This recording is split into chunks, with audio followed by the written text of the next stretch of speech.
At 11, we've got our hands on that video. It's at the center of a lawsuit just settled today. You can see a man at Broadway at the beach lean on a light post. Well, then it comes crashing down on a 16-year-old girl right there. Monique Blair is working on this story tonight. She is live in Myrtle Beach.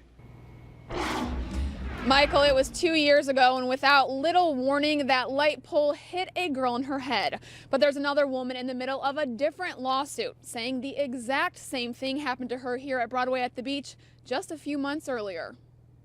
Take a look as the scene all unfolds on a September evening in 2011. A man leans against this light pole in front of Señor Frogs, and just seconds later, it comes crashing down.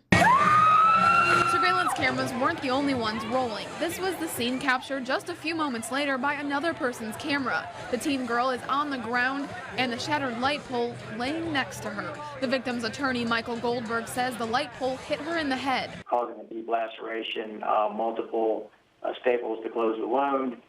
She also had a mild traumatic brain injury. But this incident wasn't the only time a light pole reportedly fell and hit someone at Broadway at the beach. Goldberg represents another woman with a similar scenario that he says happened about 3 months before this incident was caught on camera. She and her husband were visiting Myrtle Beach, went to Broadway at the beach, was walking along, and one of the light poles fell, hit her in the head. Her laceration of the head, which required 12 sutures to close. She suffered a mild traumatic brain injury as well as injuries to her neck and back, which required surgery.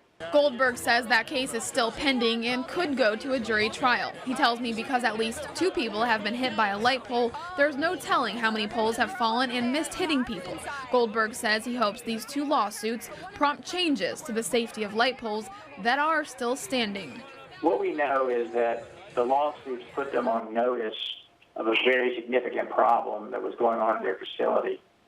We assume that they've gotten the message and that they're making the changes that need to be made, but no one knows for sure.